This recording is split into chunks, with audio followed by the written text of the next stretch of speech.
Alrighty. Tell me a story about riding in the car. Oh.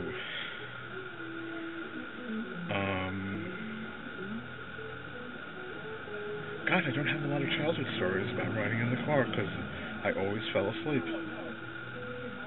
The moment I would get in the car, I would just fall asleep. I have a really traumatic story about riding in a car.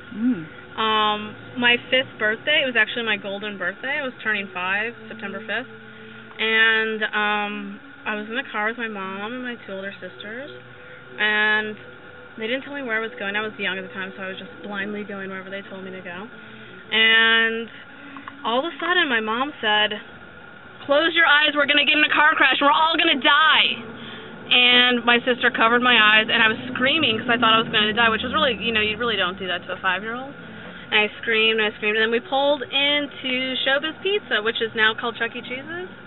And I had, this really awesome birthday party at Showbiz Pizza, but it was really traumatic at the time.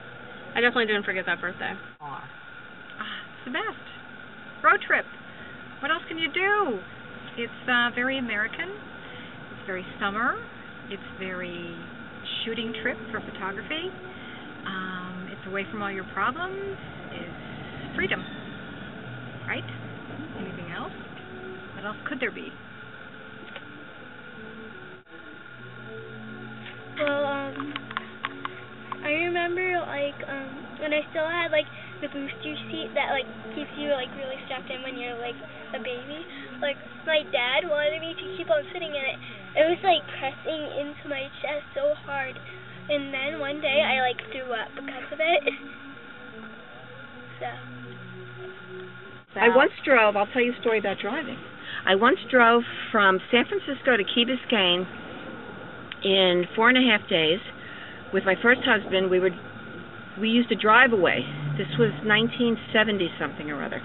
And in those days you could pick up a car and they gave you 7 days to get to the other coast. Then they'd send the FBI after you. And we drove in shifts. We made it in 4.5 days. It still took us a day and a half to get through Texas. You cannot get through Texas in less time than that. And it was a huge black Cadillac with lipstick red leather upholstery. And we delivered it to a mafia mall in Key Biscayne.